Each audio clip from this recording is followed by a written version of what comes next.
So let's begin, first of all, with just a very quick overview of what is ADHD, because I can't teach you about why it might be a disorder of executive abilities unless we start at the beginning with what is it? How do we view it right now? And then how does this begin to fit into this new way of thinking about ADHD that I've been arguing about now for well over a decade or more? If you're not familiar with ADHD, is it a developmental disorder of two psychological traits that are not emerging on time in the individual?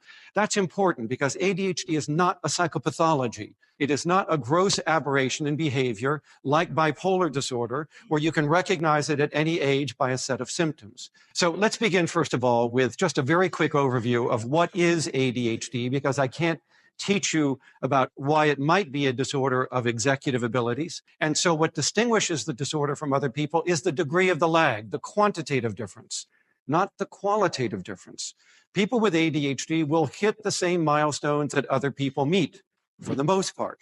They will not hit them at the same time, at the same rate. And when the parts of the brain that are responsible for these abilities eventually reaches its maturity, which is in your early 30s, that is where they will level off in their abilities. So that is not to say that they will outgrow the problem. Some do, most do not.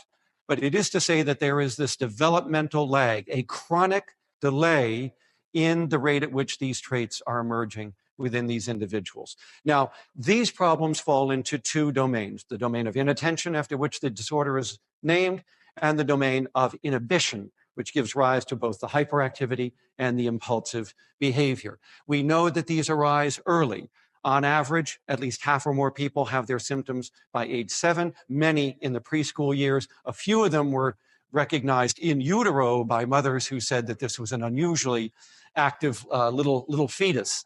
But on average, 98% by 16 years of age. That is to say that there is a small percentage of cases that do come on in adulthood, but it's very, very few. This is a childhood onset disorder for the most part. As you can see here, the disorder occurs across many places, not just one, but it can fluctuate dramatically based upon the context. So people with ADHD are not equally severe in all domains, on all tasks, everywhere, with all people. And that really causes a lot of consternation, because if they can play video games for hours but spend only 5 minutes on their homework, it makes it sound like it's a willful form of disobedience, as if this person has the ability, has the talent, and is just choosing not to behave that way. But that distinction between video games and work, especially work for which there is no immediate consequence, tells someone like myself that there is a profound disturbance within the brain's executive system.